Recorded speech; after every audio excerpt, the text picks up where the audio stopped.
Pour ces femmes-là qui ont vécu dans la terreur, c'est vraiment un terrain miné, quoi. Elles sont effectivement, on peut presque le comparer à un champ de guerre, en fait, hein, où les explosions peuvent fuser à n'importe quel moment et pour rien.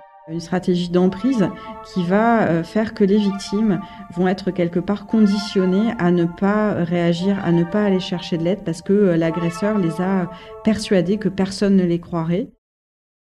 Vous écoutez Paroles de Franciliens, le podcast de la région Île-de-France qui vous donne la parole. À chaque épisode, nous partons à la rencontre d'étudiants, de bénévoles, d'artisans, de lycéens, d'entrepreneurs, d'agriculteurs ou encore de sportifs. Ils ont tous bénéficié du soutien de la région pour s'engager, se reconvertir ou simplement poursuivre leur passion. Voici leur histoire. Bienvenue dans ce nouvel épisode spécial femmes avec deux franciliennes. La région Île-de-France lutte contre les violences faites aux femmes, en aidant des associations qui œuvrent pour les protéger, et grâce à son centre dédié à l'égalité femmes-hommes, le Centre Hubertine Auclair, qui est aussi le berceau de l'Observatoire régional des violences faites aux femmes. 7% des franciliennes déclarent avoir subi des violences conjugales au cours de l'année. Maria Barbier, psychologue à l'association L'Escale, à Gennevilliers, et Aurélie Latourès nous parlent de cette lutte pour laquelle elles travaillent au quotidien. Je m'appelle Aurélie Latourès et je suis chargée d'études à l'Observatoire régional des violences faites aux femmes du Centre Hubertine Auclair. Le Centre Hubertine Auclair, c'est un centre de ressources et d'expertise sur l'égalité femmes-hommes en Île-de-France qui a été créé en 2009, qui a vocation à accompagner toute personne, toute structure, toute institution qui veut mettre en place un projet, une action en faveur de l'égalité femmes-hommes. Donc on a un centre de ressources situé à Saint-Ouen dans le 93, mais aussi en ligne. Le centre a pour mission principale d'aider au montage de projets, mais aussi de former les professionnels de l'éducation, les élus, les agents des collectivités locales, mais aussi les associations et les syndicats qu'on va aider et renforcer dans leur capacité à agir en faveur de l'égalité femmes-hommes. Donc on a une offre de formation en ligne spécifiquement pour différents types de professionnels et dans le domaine des violences faites aux femmes, on va produire des campagnes spécifiquement, des guides pratiques, des fiches réflexes pour les outils en la matière. Et actuellement, un des outils qui est les plus commandés sur notre site, c'est le violentomètre, qu'on contribue à diffuser très largement, qui est un outil vraiment de sensibilisation grand public sur les violences dans les relations amoureuses, qui décrit en fait ce que peut être une relation saine et à partir de quand certains agissements vont constituer des violences et comment trouver de l'aide. Organisme associé de la région, le Centre Hubertine Auclair fédère à ce jour 273 membres, 142 associations, 19 syndicats et 111 collectivités locales. Il contribue à la lutte contre les violences faites aux femmes à travers son observatoire créé en 2013. L'idée, c'est d'avoir un espace, une structure qui va fédérer, rassembler différents acteurs et actrices engagés dans la lutte contre les violences faites aux femmes à l'échelle francilienne pour améliorer le repérage, la prise en charge des victimes de violences sexistes et sexuelles en tout point du territoire, en fédérant les initiatives que peuvent avoir les associations, les collectivités locales, l'État et d'autres types d'institutions. Et concrètement, l'observatoire, il agit dans 3 directions. Qui dit observatoire dit observer, donc produire de la connaissance pour mieux comprendre aussi les difficultés que peuvent avoir les victimes en Île-de-France pour sortir des violences, quels sont les besoins qu'elles ont et comment y répondre, pour pouvoir outiller aussi les acteurs et actrices publiques, donc produire de la connaissance, mais aussi mettre en réseau les acteurs et actrices du territoire francilien, renforcer du coup la protection des victimes à travers la production d'outils, la mise en place de formations pour tout type de professionnels. Et enfin, 3e axe, sensibiliser le grand public sur les violences sexistes et sexuelles. En 2021, pour lutter contre ces violences, la région a investi 1 million d'euros pour soutenir une 60aine d'associations. Maria est psychologue. Depuis 18 ans, elle travaille pour l'association L'Escale à Gennevilliers. L'Escale est soutenue par la région dans le cadre du dispositif Téléphone grave danger. Ces téléphones sont attribués aux femmes ayant déposé plainte pour violences conjugales et bénéficiant d'une mesure judiciaire d'interdiction de contact de leur conjoint ou ex-conjoint. Au quotidien, l'association conseille, héberge et accompagne les femmes victimes de violences, principalement conjugales. L'objectif est de les aider à sortir de cette situation pour se reconstruire. On est 2 psychologues sur l'accueil, mais on a aussi des collègues travail social et notamment des collègues qui font de l'accompagnement à l'insertion professionnelle et au logement. On a une ligne d'écoute aussi, FVV 92, Femmes Victimes de Violences 92. Les suivis psychologiques ou le soutien psychologique consiste effectivement à accompagner les femmes dans le processus de sortie de la violence. C'est un processus évolutif qui leur permet de franchir un certain nombre d'étapes à leur rythme. Le psychologue se positionne d'abord du côté de la souffrance psychique des femmes qui en sont victimes. C'est vraiment de les aider à mettre des mots sur ce qu'elles ont vécu, à prendre de la distance, du recul par rapport à elles-mêmes, par rapport aux conjoints violents, à nommer les procédés, les stratégies perverses, les mécanismes de la violence et notamment de l'emprise dans lequel elles ont été piégées. Pour certaines, quelques entretiens peuvent suffire. Des femmes qui sont déjà suffisamment, qui ont déjà déposé plainte, qui ont déjà mis des démarches en place, qui ont un soutien aussi autour d'elles. Donc parfois, certaines femmes ont besoin de quelques conseils, parce qu'on a pas mal de demandes de conseils. Enfin, l'accueil, c'est aussi informer les femmes sur leurs droits, et notamment autour des procédures juridiques, pénales et civiles. Quand on parle de violence conjugale, on pense souvent aux coups, aux marques, aux traces visibles. Mais ces violences ne sont pas que physiques. Les femmes elles-mêmes ont tendance à, tout ce qui est de l'ordre des violences morales et psychologiques, à ne pas les identifier et à ne pas s'identifier en tant que victime. Un certain nombre d'entre elles considèrent que les violences, c'est des violences physiques en fait. C'est quand il y a des coups, des claques. Souvent, ça fonctionne par cycle, en fait. La violence alterne entre des périodes d'accalmie et des périodes d'explosion de violence qui sont souvent déclenchées par des choses très anodines du quotidien. L'explosion de violence, ça peut être aussi verbale. Ça peut être effectivement des attaques, des critiques, hurler, menacer. C'est quelque chose qui terrorise aussi. Dénigrer, à la fois sur leurs compétences personnelles, de mère, sur leur tenue, sur leur manière de se maquiller.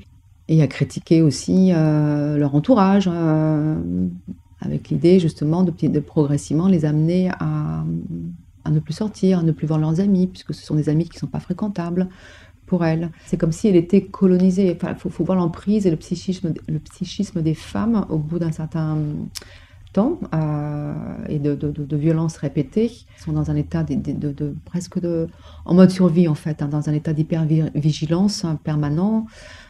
Avec un stress constant, une insécurité constante où elle doit marcher sur des œufs puisque à tout moment elle peut être agressée de toutes les manières qui soient. Elles le disent d'ailleurs que ça fait bien plus mal que les coups.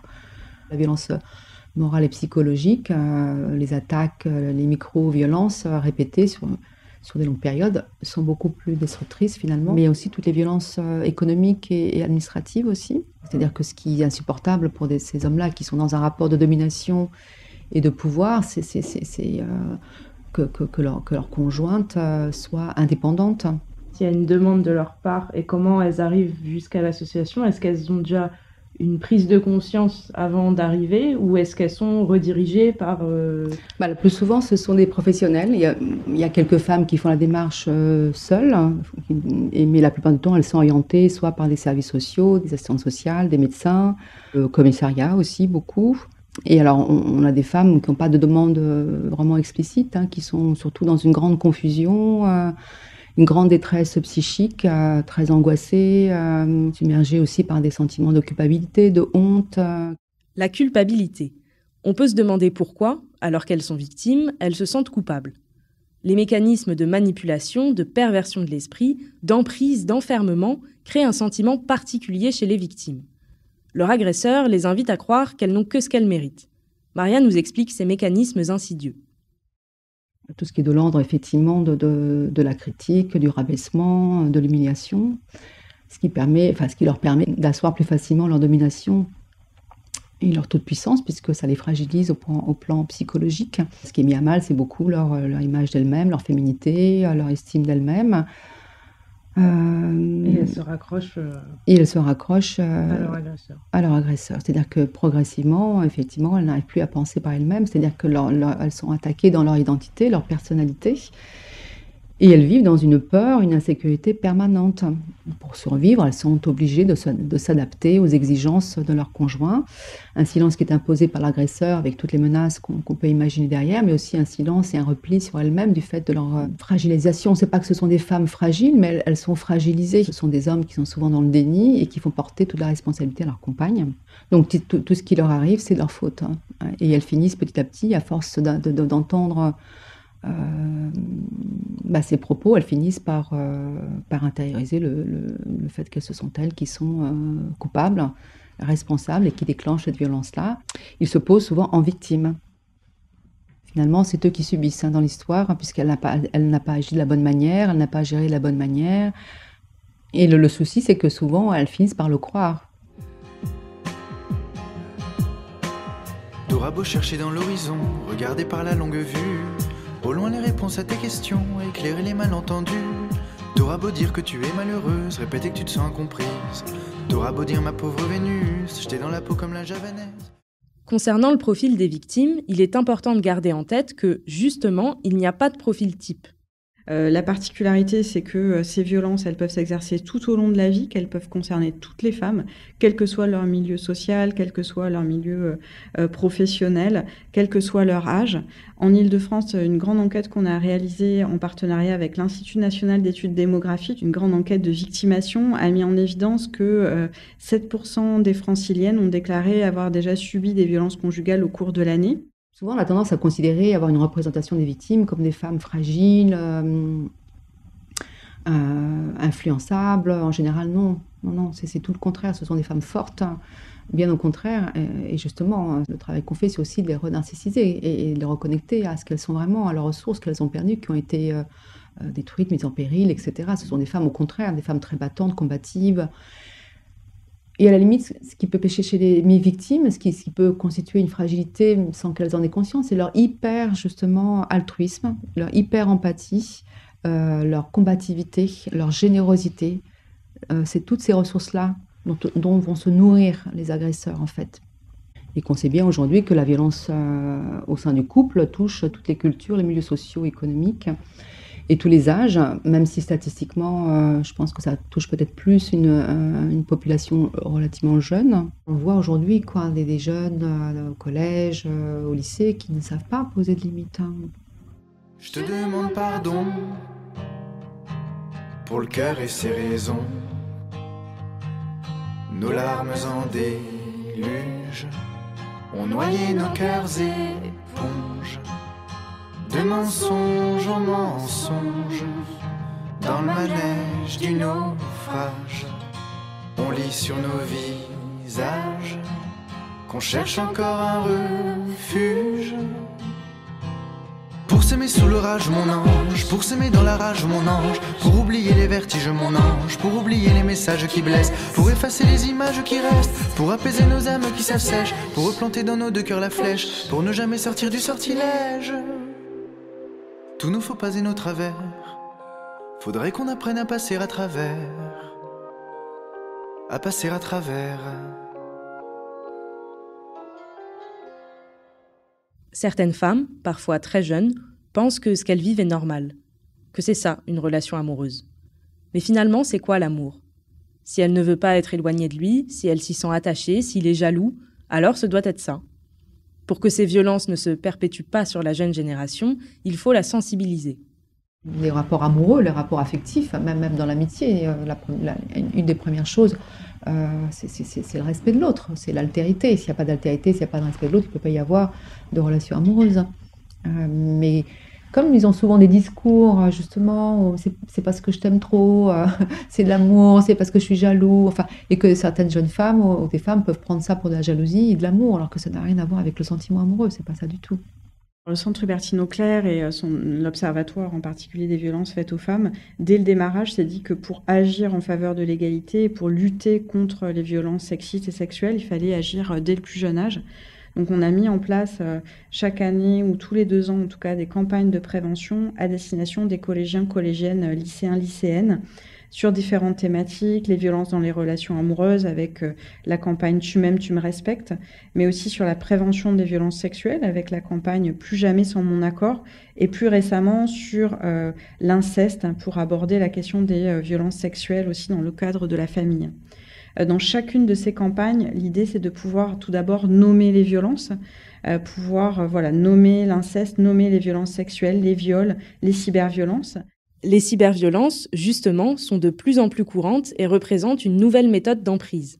Notamment par rapport au contrôle, ce sont toutes les stratégies liées à la cyberviolence en fait, contrôler leur téléphone, leur boîte mail, parfois même installer des logiciels espions qui leur permettent de savoir exactement où elles se trouvent, avec qui elles sont. Voilà, donc on essaye aussi de leur donner des outils justement pour sécuriser leur portable, leur compte, leur adresse mail. On a eu une formation d'ailleurs récemment là-dessus. Les formations qu'on met en place au Centre Hubertine Auclair depuis quelques années sont centrées sur des formes de violence pour lesquelles il y a peu de prise en compte, peu de connaissances à l'échelle même nationale. Ces formes-là de violence se poursuivent et se renforcent en ligne et prennent même des caractéristiques particulières qui nécessitent aussi de pouvoir outiller les professionnels pour mieux les repérer et mieux accompagner les victimes pour faire valoir notamment leurs droits. Donc on a une offre de formation sur les cyberviolences conjugales ou sur les cyberviolences sexistes et sexuelles chez les jeunes en particulier pour les professionnels de l'éducation. On a réalisé une grande enquête auprès des collégiens, collégiennes, lycéens, lycéennes. 17% d'entre elles déclaraient avoir déjà été exposées à des formes de diffusion de contenu intime sans leur consentement ou avoir reçu des photos à caractère sexuel alors qu'elles n'avaient rien demandé. Donc des formes de cyberviolence sexuelle qui ont des conséquences très graves. Est-ce qu'un homme naît violent ou est-ce qu'il le devient ? Il est important d'identifier le profil des agresseurs pour atteindre une certaine lucidité et sortir d'une relation toxique et destructrice. Je ne pense pas qu'un homme naisse violent. C'est la manière dont il est fabriqué, dont il se construit, qui peut l'amener à avoir des comportements violents. Il y a plusieurs profils en fait. Il y a l'homme violent ordinaire qui n'est pas construit, on va dire, comme un homme adulte responsable, qui a des grosses difficultés à gérer ses frustrations, qui a des grosses failles narcissiques quand même. Ce sont des hommes qui ont une piètre image d'eux-mêmes, qui ont très peu confiance en eux, qui ont une grosse faille, mais qui ne veulent pas la reconnaître et qui, pour la masquer, justement, se mettent dans une position de toute puissance et de domination. L'idée, le but, c'est de soumettre justement ces compagnes qui, justement, sont très altruistes, très à l'écoute et qui font tout, justement, pour que l'autre soit bien, les amener à les soumettre, en fait, à leur bon vouloir et qu'elles soient presque à leur service, en fait, en pensant qu'en s'adaptant, en se remettant en question, en faisant chaque fois plus et chaque fois mieux, ça va s'améliorer, que les choses vont s'arranger, qu'il sera plus violent, moins violent, qu'il va redevenir gentil, comme elles l'ont connu dans les premiers temps de la relation. Les caractéristiques communes qu'on pourrait noter, c'est d'abord le déni de leur comportement violent, le déni de leurs failles, de leur fragilité, qui ont du mal à mentaliser, à mettre des mots sur les émotions, des personnes très impulsives, qui dès qu'elles sont face effectivement à une frustration, ou qui sont contredits dans ce qu'ils pensent eux être la vérité, quoi. C'est insupportable pour eux. Ils n'ont pas d'empathie. Elle le dit souvent. Ma souffrance n'est jamais prise en compte. Quelqu'un qui n'a pas d'empathie, c'est quelqu'un qui ne se sent pas coupable. Quand on se sent coupable, on a de l'empathie pour quelqu'un. Et donc on est conscient, on est capable de reconnaître ses torts, de reconnaître qu'on a dépassé une limite et d'adapter son comportement. Chez les hommes, c'est impossible. Parce que s'ils passent à l'acte, c'est pas de leur faute en fait. C'est la faute de la compagne.